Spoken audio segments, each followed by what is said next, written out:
and living more curiously in your culinary world. Yes, it's an adventure. I will tell you, it is an adventure in the kitchen. I have had, prior to actually making the switch to plant-based, and when I made the switch, because I'd been, like I said, kind of vegetarian on again, off again. Right. But when I decided, like, that's it, plants and whole foods, right? Not the packaged crap in the freezer section, but like actual food and only plants. Even for as much as I knew from before, it opened up an entirely new world to me. And it opened up spices. Oh, we could do a whole podcast just on spices. The benefits of spices, the flavors in spices, this whole amazing culinary world. And then, so now whenever I go into the kitchen, it's kind of like, ooh, what am I making? Have you stopped and really evaluated how your food is working for you, especially if you're over 50? Is it working for you? This is not a question I would ever have asked my younger self, but as I get a bit beyond my 20s and 30s, I increasingly am aware of the importance of what I'm eating and how significant my choices can be and how I feel every day, and in how I'm setting a strong path, hopefully for many healthy and active years ahead, because there's so much more I want to do, see, and experience, and I need this body to go the distance. So when I met my guest today, Ginny, we instantly connected, and I knew I wanted her here to share the path that she's been on and how it brought her to now helping other women in our life chapter consider plant-based eating. And before you turn off or turn away, give us a few minutes to share how actually it can be a lot easier and way more delicious than you actually think. Because as part of my life reimagined, I never thought I'd be filling a cooler of food that I prepared for my road trips. And I never thought I'd actually enjoy even trying to prep and cook these types of recipes. It's been its own adventure. So I'm not 100% vegan or vegetarian, but I have other dietary restrictions. I can totally attest to the importance of plant-based eating in my life and my energy. And maybe even the importance of hopefully keeping up my somewhat youthful appearance going forward, as I'm totally in active age denial and plan to be for a while. So I need what I eat to work for me. And it's really been unexpectedly fun and an interesting adventure, a culinary adventure for me, a former non-cooking gal, to really eat more intentionally and to learn how much better it makes me feel. So join me today as Ginny and I talk about how to even dip your toe in the water of introducing more plant-based eating into your day, and how easy and how sweet this lifestyle can be.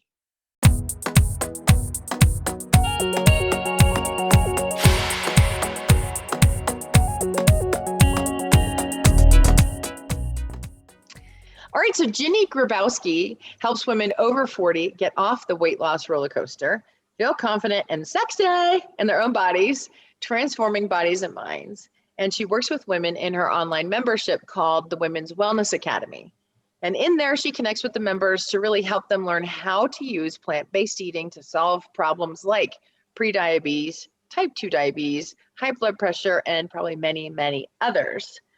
But we just don't have time for that. So addressing the underlying beliefs that dictate the self-sabotaging behavior is her specialty.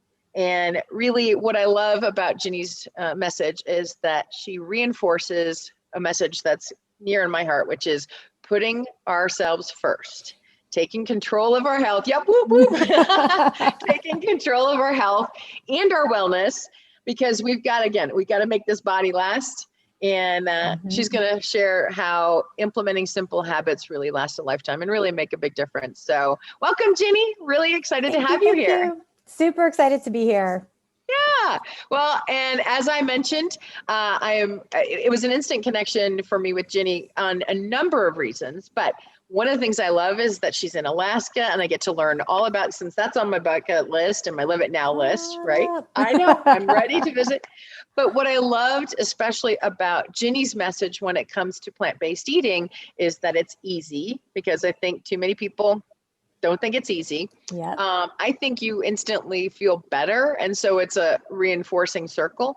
But then I also love you're going to share more today about how to take the plant-based eating and how simple it is to take these meals or snacks on the road, so that whether you're at the beach, at the hiking trail, out watching your niece's softball game all day, you have healthy snacks instead of getting French fries or, you know, the junk.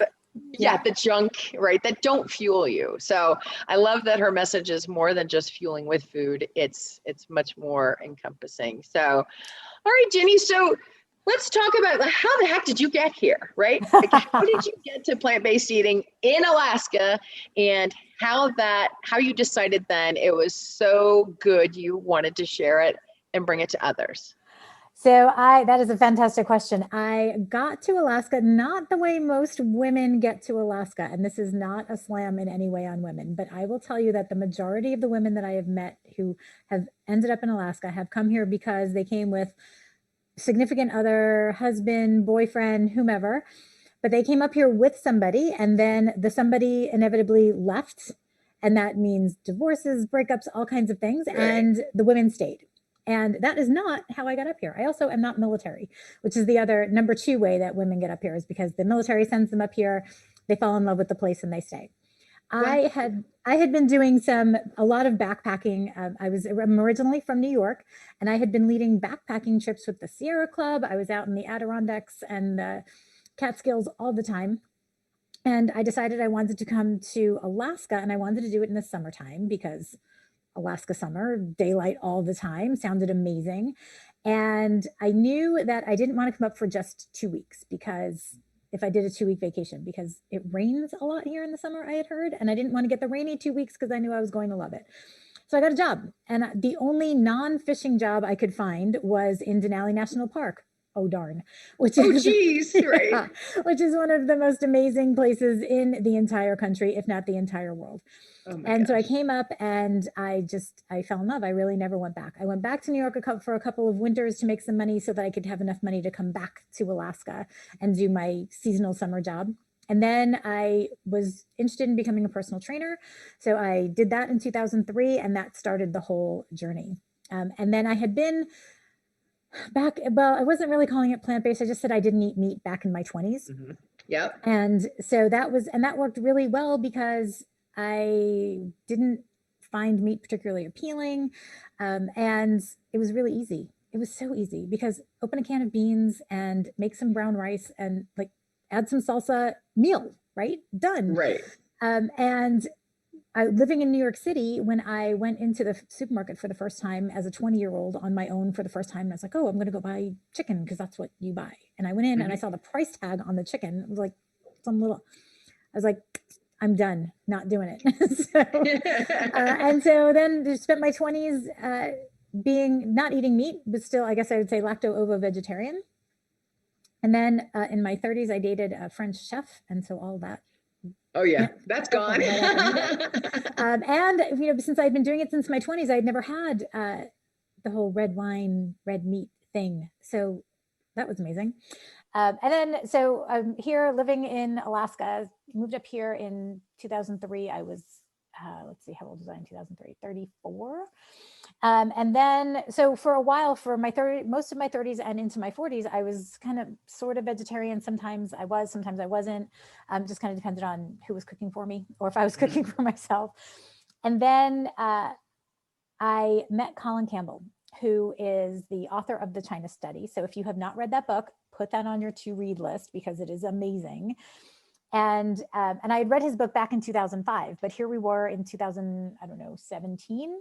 And when I read his book, I like underlined stuff, wrote yes in the margins, circled things, because for me, it was all of the science that backed up all of the things that I knew, but it was all in one place. And so it was just amazing. And then it's called The China Study. The China Study by T. Colin Campbell. Yeah. Okay.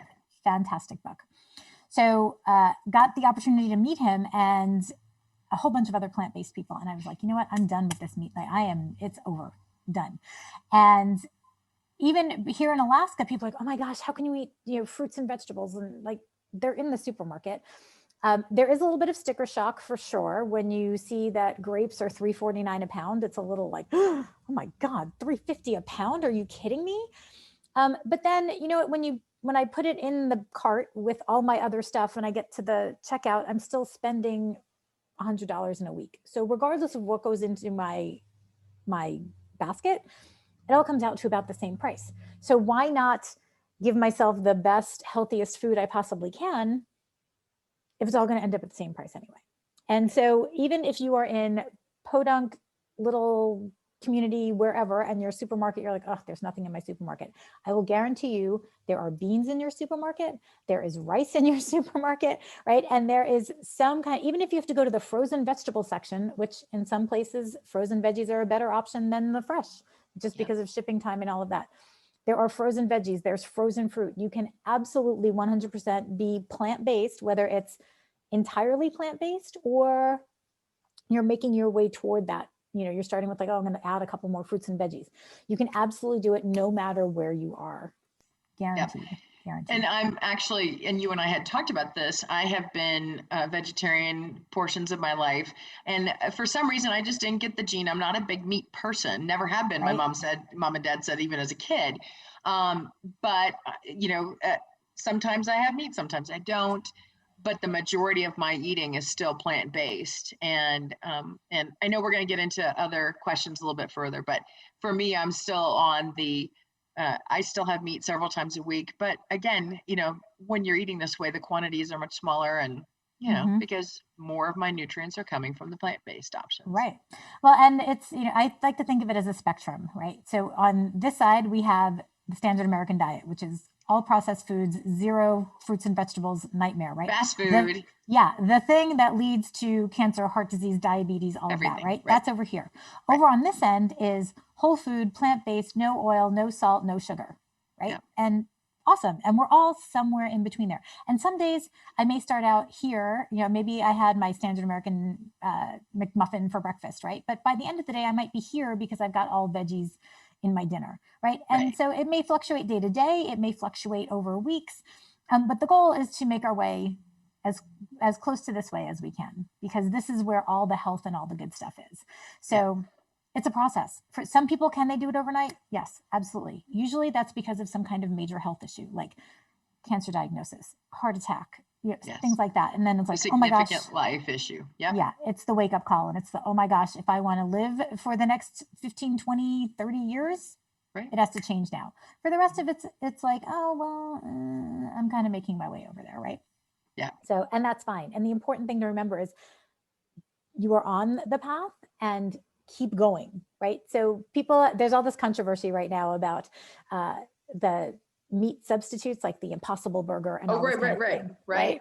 And people are like, oh my gosh, it's you know, the Impossible Burger, all that meat, fake meat stuff is terrible. You shouldn't eat it. Well, yes. And if you're going to go to Burger King anyway, and you're going to get a Whopper anyway, get the Impossible Burger. It is this much better than a regular Whopper, right? So, okay, if I'm on the spectrum, I've now made the 1-inch move. Whoops, this way. I've made the 1-inch move, right? And so yay, but don't stop there, right? Like if we stop there and we stay eating, I'm eating Burger King for 2 meals a day, but it's the Impossible Burger, right? You haven't really done yourself any service.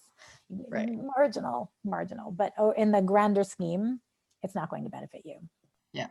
And I think it's, for me, I don't know if others can identify with this, but growing up, you know, I had the standard American diet, right? We had pork chops for dinner, we had spaghetti for dinner, and you know, and not really side salads. And so thankfully, as we were getting older in our 20s and 30s, started eating actually salads. Restaurants now had salad bars, right? So, you know, over time, we've been fortunate that the culture's changed with us. And since I've now been living 2 years gluten-free, dairy-free, and corn-free, and I had a bigger problem with corn than I did with, you know, the others. Wow. It's amazing how many recipes and how much I didn't know was out there. Yeah. And, you know, we're so worried about putting time into stuff, you know, like, I just don't have time for that. But I found that, you know, well, and you know this, that we're creatures of habit, right? We like a meal, we're going to have it over and over. And so it's just the time up front. You know, I literally spent a week probably in hours in all these different grocery stores and online and reading labels and everything, then once you find those recipes and once you, invest that little bit of time up front, it was like later going, that really wasn't bad. Mm-hmm. And now when I go on a road trip, I fill the cooler with all the stuff I want to eat that I know is clean and healthy for me and fueling me up, versus where's the nearest Subway, or where's the, what fast food restaurants are in this town, I don't know. Right. Yeah. So I think there's this misconception that it's much more difficult, but it's just a little time invested up front. Yeah, and it can be as little time as you want. So it varies. And now on the internet, thousands, hundreds of thousands of recipes, right? So much. But that can overwhelm people too. I have clients who are like, oh my gosh, yes, you give me, I can put this in and I can find recipes, but I don't know which one is good. Right. So they want to know from me, what have I tested? What have I tried? And what did I like? Now, are they going to like everything I like? No. I have one client who I was like, oh my God, this soup is amazing. Well, the first ingredient in the soup was almond milk. I happen to use cashew milk because I know all of the milks are interchangeable. It doesn't matter. She followed the recipe and she used almond milk, even though she hates almond milk, right? Oh, yeah. So she makes a whole pot of soup, took one bite and was like, and threw the whole thing away, right? And I was like, okay, so that didn't go as well as planned, but then it was like, okay, so we talked about the substitutions and things that you can do, right? But she still had a starting point. And that's my thing, is you don't have to like all of the recipes that I do, but hey, you know what? I've gone through hundreds, maybe thousands of recipes online and either tweak them, or I've found the ones that I like that are easy. So here they are. Go ahead and start there, because it's just a starting point. And I think that's something that we lose, is that we think, if I'm going to be plant-based, I have to be like, as of today, I am plant-based, 100%, nothing else, right? And no, that's not the way it goes at all. And I actually encourage people, like, you don't have to be the thing, right? I am not vegan. I am not vegetarian. I am not keto. I am not the thing. You need a label. Right. Because if I am the thing, then if I deviate from the thing, the world's going to end. Right. And there's actually something that goes on in our brain when we identify as the thing. Yep. So every time I put something in my mouth, I'm making a choice. What choice am I making? Am I making the healthiest choice I can for me? Am I not? There are going to be times where I'm like, you know what? I'm not making the healthy choice. I don't care. And then it's somebody's birthday, and yeah. For my husband's birthday this last weekend, we had, for the first time ever, I joke all the time because people will talk about vegan versus plant-based and health and all that. And I'm like, oh yeah, like vegan donuts. There's something healthy, right? So this weekend, my husband loves donuts. So this weekend, I was like, well, it's his birthday. And so I ordered a bunch of vegan donuts. And I was like, well, there you go. And am I going to have them? Yes, I am, because it's once a year and who cares? Right. But if I was having vegan donuts every day, not good for my health, right? Like fried dough, whether it's got animal products in it or not, it's still fried dough. Right. So that's my thing, is like, take it and find some place to start. And so I help my clients with, I have a little recipe book that I put together, and they're not my recipes. I don't make recipes. I pull them from other places and I tweak them as I go. But it's 10 recipes, and it's 5 fruits and 5 vegetables, right? And then it's got information in there about like why you want to eat this fruit or why you want to eat this vegetable. Easy. It's just a starting place. So, and my clients love it. It's because it gives them a place to start. And then, so if they go to, the minimalist baker website, because there's a recipe there, right? And they're like, oh, hey, look, there's all these other recipes there, and they find other recipes there. Awesome. Right. Go for it. Try the one that you want. But I find that the getting started can be, just like you said, it's kind of the hardest thing, because we build up this, it's going to be so hard, plant-based eating. How am I going to do it? I have to throw out all my stuff, and I have to, now I can only go to the hippie grocery store. Right? Yeah. And it doesn't have to be that way at all. Like, and the other thing that I tell people is start with the vegetables and the fruits that you like. Right. People are like, oh, I'm supposed to eat kale, but I hate kale. Don't eat kale. If you don't like it, don't eat it. Don't eat kale. Right. Right. But, and then I have people who are like, oh, I only eat like the standard American ones, right? Like peas, corn, carrots. That's it. Those are the only things I like. I'm like, okay, that may be true. That may be the only things that you like now. You haven't tried the other, you don't know if you like anything else yet. Right. So I haven't explored. I haven't tried anything new. I have one client who was like, okay, your challenge is to go into the supermarket and pick one piece of one fruit or one vegetable that you've never tried before. Yep. Just buy it and bring it home. Yep. Right. And she did. So she bought bok choy for probably 3 or 4 weeks before she actually tried it. Right. She's like, I bought it. It's in the refrigerator. I was And like, it's okay, sitting there. I don't know what to do with it. Right. And then it was like, well, just chop it up and throw it in the pan. And then what? Like, that's it. Just chop it up and throw it in the pan. Right. That's just it. simple. Yep. So start with the ones that you like. Try and get one in every day of the ones that you like. Right. And then you can expand out from there. Because even if I like apples, I may not eat an apple every day. Right. So if you like apples, awesome. Try to have one every day. And it doesn't even have to be all in one sitting. Cut it up and have some in the morning, some at lunch, and some at dinner.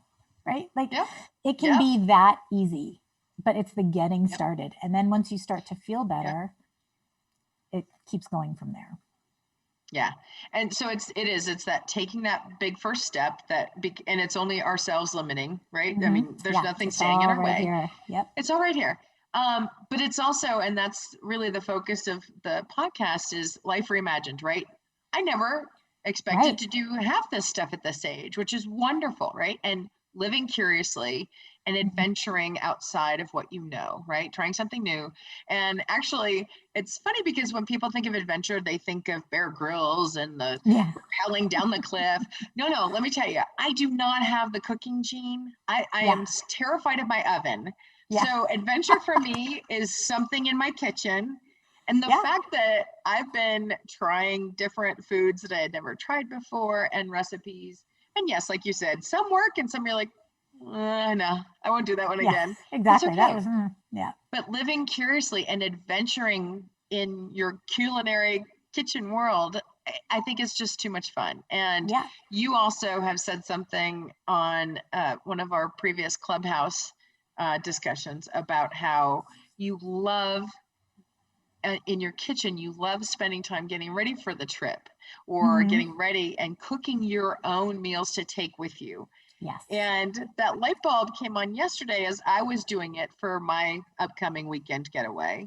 And I'm like, at first I was thinking this might be not a chore, but okay, it's something on the schedule, but I actually do really enjoy it. And I love the fact that now I don't have to think about anything else on the road, and I'm just immersed in the national park or wherever we're going. So I love the fact that you're working more closely with women to really see that it is easy, that it can be fun, and it can be adventurous. And then, like you said, you're going to feel better, and you're going to actually start exploring more recipes. And then you're going to look back like I have and go, wow, that really was pretty darn easy. And I feel good. Yeah.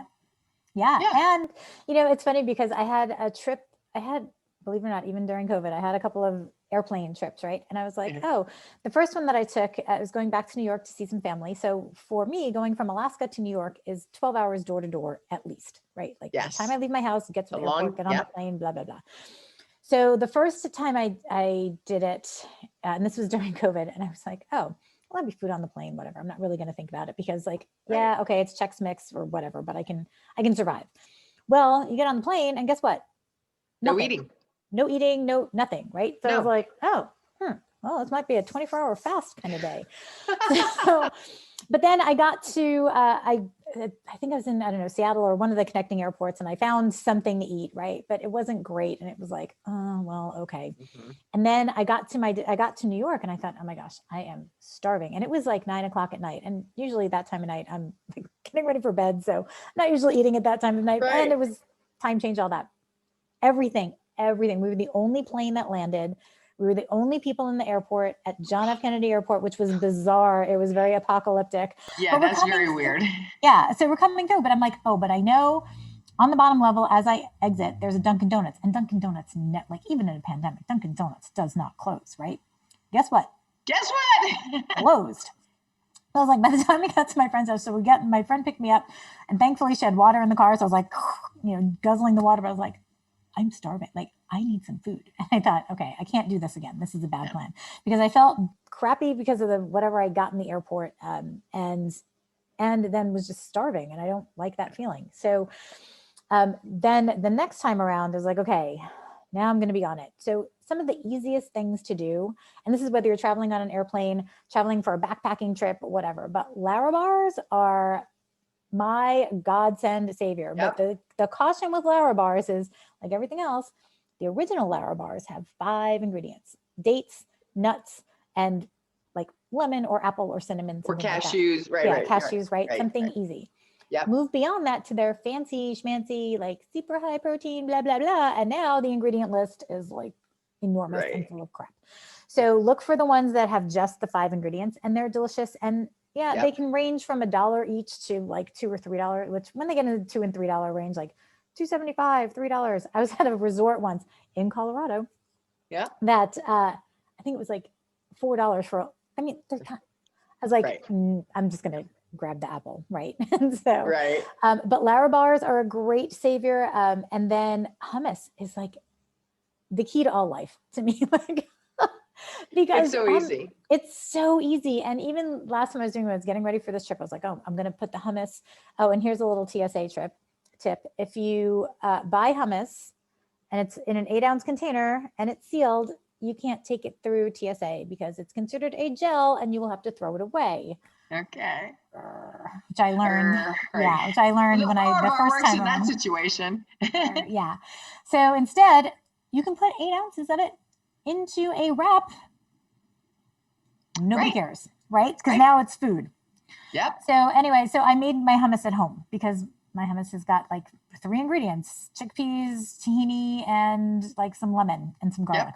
4 ingredients. But it's funny because even for me, I was like, oh, I need to do this. And I was like, oh, I have to put it in the food processor, right? You can't see it, but my food processor is right behind me. Yeah.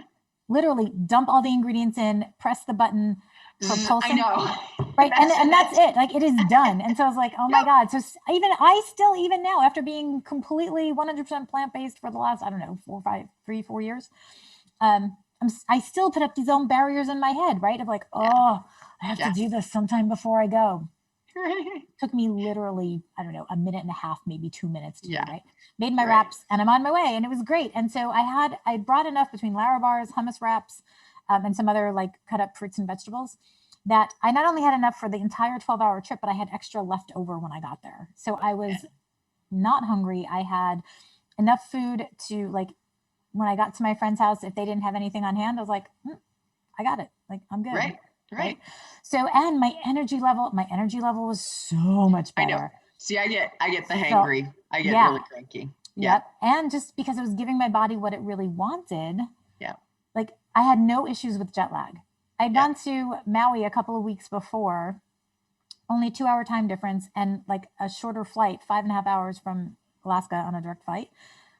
I was jet lagged and miserable going and coming back, right? I go to New York, which is a 12-hour trip plus a 4-hour time difference. Not a problem. No issues. So the power of eating well is like, we so underestimate it.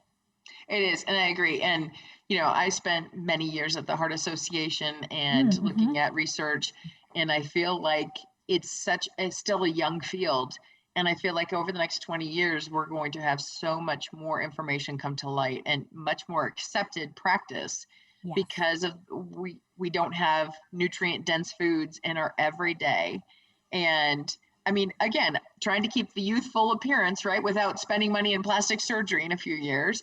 And I'm trying to make that right, trying to make the body last. And because there's so much yet we want to do.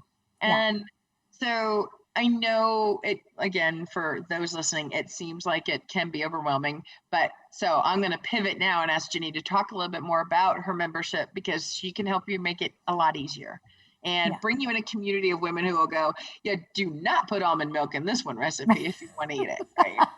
All right, so talk about the Women's Wellness Academy.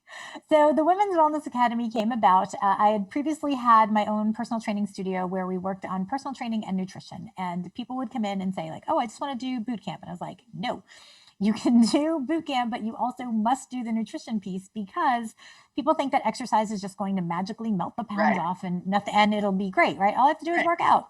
That's right. It doesn't work that way. For maybe 2 people out of 100, it will work that way. But for the rest of us, it doesn't work that way. So we developed this nutrition program over the course of, started working on it in 2008 and up until 3 years ago, which was like 2000, what was that? 17, 18, 2018, I closed the studio. But I created this very methodical process of like, here's how you learn about all of it, because we get the same questions all the time, right? Like, how do I do this? What does this mean? What's a carbohydrate? Are carbs going to kill me, right? Like, where do I find the protein? Oh my God.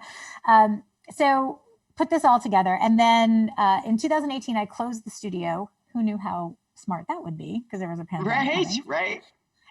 But decided I wanted to work with women online and was like, you know what, I really want to, because I wanted to expand what we were doing and the success that we were having. So I was like, okay, what can we do? So did that. And over the last 2.5 years, I've been like tweaking the Women's Wellness Academy. So finally in February, I was like, okay, I got it, right? This is what I want to do. So it's this great community of women who are all over 40. We're all like, some are working on weight loss, some are just working on being healthier. There's, I call it the 3 F's: food, fitness, and feelings. And you have to be working on all of them. And so we work on all of them. There's different sections in the membership that have either videos or blogs or workbooks or workouts, things like that, so that you can work on each piece. And right now, the easiest way to get started is to download that recipe book, because it's 10 simple recipes will get you started, help you to understand a little bit about plants and why they are important and what they really can do for you. So it's free. So it's a great way to get started and to like dip your toe in the water. Then if you want to join the membership, it's $97 a month. You can come in, stay as long as you want, suck up as much information as you want, and then you can stay. There's a great community where we actually right now we're doing a little, one of the other women in there and I are doing a little granola like bake off kind of thing. And it's not a competition, but we're like, I had created, there's a recipe in the book for a blueberry parfait thing. And one of the things in there is like, use granola. And if you ever try to buy granola in the supermarket, there is not one. And I will tell you, there is not one that is worth buying. I have read every label of every granola package in the supermarket, all of them, organic, not organic, top to bottom, all of them. Not one of them is worthwhile. So I was like, you know what? There's got to be an easy way to do this. And sure enough, I found a recipe that is literally oatmeal, maple syrup, cinnamon. Bake. Done. That's it. So we did that. But then I was like, hey, how do you get it to clump? Right? Because commercial granola is clumpy. And this was just like, so I was like, I don't know. And so started looking it up. Long story short, we're experimenting with how to make it clump. And so we're like posting in there right now all the time about like, here's what I tried. This is what worked. Okay, I tried this. It worked for you. But it's that kind of like interactive, jump in, get some help. And then we've had once a month, we do a Zoom call where we talk about a different topic. And we've covered the mindset around weight loss. We've covered fitness. We've covered plant-based eating. So it's a different topic every month, but it's another way, instead of just seeing people kind of in the forum and texting stuff, you can actually interact with other people in the membership. So it just helps to build that camaraderie. And then you're like, it's community. Yeah. And that's like, I know Wendy. I met Wendy. I can I can comment on her thing in the group. Right. So it just helps to solidify that. So it's super fun. We have a great time in there. And there's all kinds of fun things coming up. I'm actually working, my next fun thing is going to be a little like free 5-day challenge, which I don't have any details on yet, but but it's coming soon. Coming soon. I'm hoping for the end. And so the website, because we haven't mentioned the address yet. And again, for those listening, they're in the show notes and there'll be links to this in the post. So if you're driving, you don't have to stop. But yes, please don't. Please don't, right? But all right. So what's the website address? TheWomen'sWellnessAcademy.com. Okay. All one word. All one word. Academy. No apostrophe on the women's, just all. Okay. All one word, all lowercase. Okay. Because again, you can go there and download Ginny's free recipe book. Yep. It's under free stuff. There's a little topic that says free stuff. Just click on there. Perfect. And that'll get you started. And then if you want another level of help and again, a community of women who are all doing the same thing. And again, Ginny is going to do the homework for you. I love that because I don't have time to look up my oatmeal stuff because I'm planning other adventures. So I want to hear from Ginny, what she figured out and how she got her granola to clump. I want to know. So she's doing all the work. let her do that. So check out the resources. And then Ginny and I are also moderators on a panel on a Clubhouse event every Wednesday night at 9 p.m. Eastern, which for me is 7 p.m. Mountain. Yep. And 6 p.m. on the West Coast, and then 5 p.m. in my world. Yep. There's not a lot of people in my world, so I usually go with the West Coast and the East Coast and let the middle figure it out. Yep, let the middle figure it out. But that's another way, if again you want to dip your toe in the water, that's a great way to connect with us. Ask questions of Ginny. That's it. Hey, really easy. And if you don't have an invite to Clubhouse, ping me because we can get you connected, get you hooked up. But that's also a really great way to dip your toe in the water and learn more and ask a question or two. So hopefully we'll get you even thinking a little bit more along this path and living more curiously in your culinary world. Yes, it's an adventure. I will tell you, it is an adventure in the kitchen. I have had, prior to actually making the switch to plant-based, and when I made the switch, because I'd been, like I said, kind of vegetarian on again, off again. Right. But when I decided, like, that's it, plants and whole foods, right? Not the packaged crap in the freezer section, but like actual food and only plants. Even for as much as I knew from before, it opened up an entirely new world to me. And it opened up spices. Oh, we could do a whole podcast just on spices. The benefits of spices, the flavors in spices, this whole amazing culinary world. And then, so now whenever I go into the kitchen, it's kind of like, ooh, what am I making? And it's funny, one of the recipes, so zucchini is the last recipe in the recipe book, and you make zucchini noodles. And I actually I'd been resisting buying the spiralizer for, I don't know, 5-6 years. I finally bought it, and oh my gosh, so fun to like make a zucchini into noodles. But then the recipe in there, I put the whole thing together, and then I was like, oh my God, this is like, I would eat this at a restaurant. Like I tried really hard to save at least one bite for my husband to try when he got home from work that day.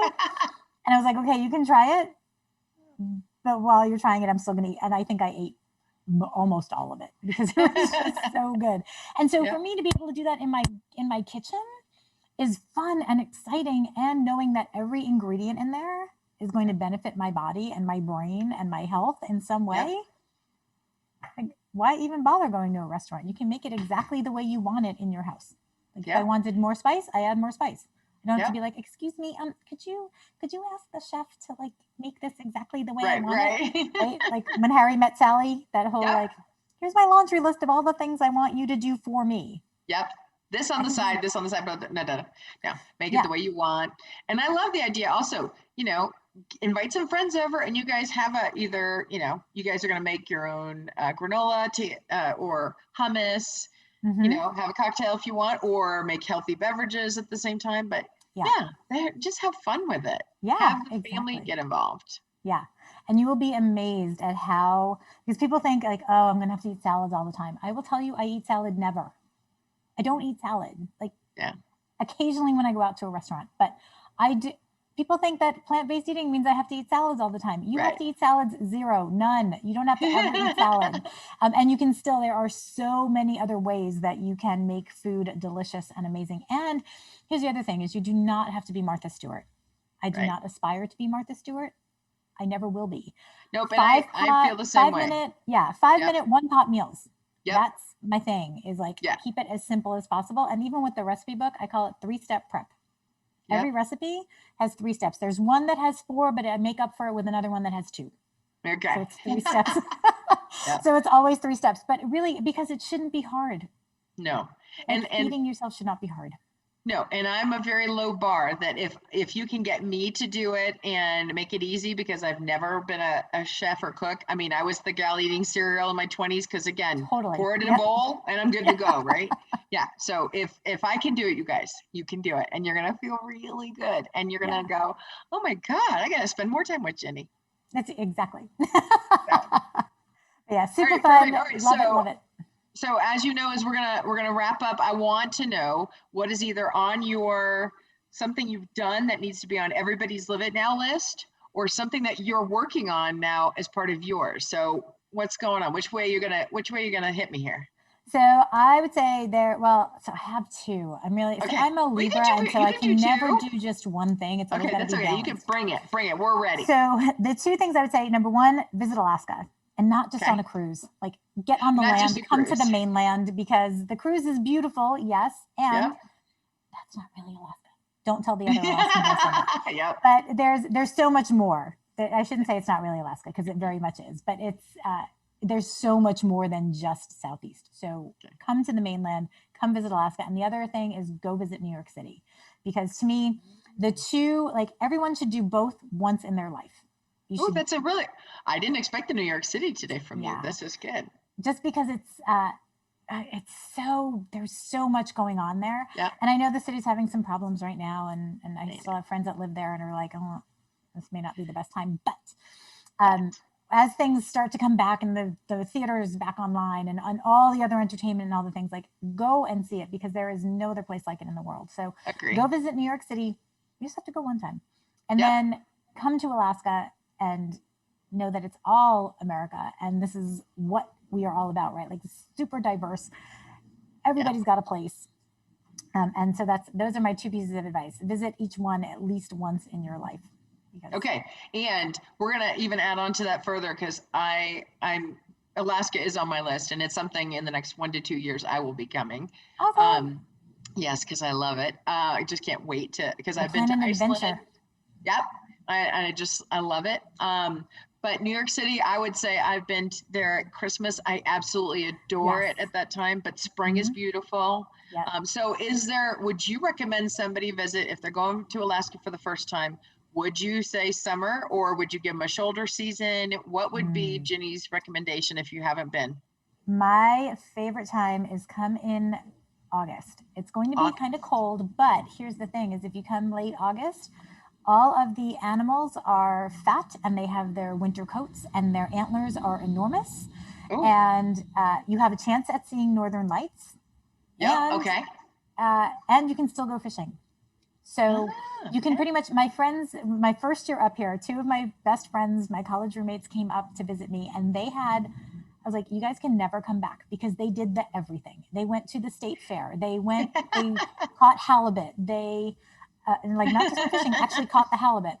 They came up to Denali. We saw every animal. The only one we didn't see was the wolverine. And we only missed it by like this much, because it had been on the bus before us came in, and they were like, oh, you just missed a wolverine. It was gone. But they saw wolves, bears, moose, caribou. Wow. Everything. We had the northern lights. Which I love. Oh my God. Yeah, oh my God, they're so amazing. Amazing. There was absolutely nothing that they didn't do. Mm-hmm. I was like, you can't come back. No, You've done it all. And one of my friends, her husband was at home, and I was like, you can't come back with him, because it won't be as good. It just won't be as good. Yep. So she did come back with him, and it rained the whole time they got the rainy 2 weeks, right? That's too funny. Oh yeah. And so the weather will definitely be cold at night. It could potentially be warm during the day, depending on where you are in Alaska. Okay. But yeah, that would be my recommendation. Is kind of end of August is just spectacular. Okay. Awesome. Yeah. All right. Well, don't forget to check Ginny out at thewomenswellnessacademy.com. She's got the free download for you, and again, additional resources. So check it out. And if you have questions, hit us up on Clubhouse on Wednesday nights. Yeah. And again, talk in person. Yep. And all this information is going to be in the show notes and in the links. So I hope it just gives you pause to even stop and think for a minute again about what you're eating, and what you want from your body today and tomorrow, because we got to worry about tomorrow as well. And hopefully it'll get you thinking that you want to add a few more plants into the day. Yes. So. All right, Ginny, thank you so much for being here, and thanks for all the work that I know we've been able to do together, even in a short time. So I look forward to what else we get, whatever else is on our next adventure. Exactly. My pleasure. And yes, let's plan an Alaska adventure. Deal. All right. Thanks everybody for joining.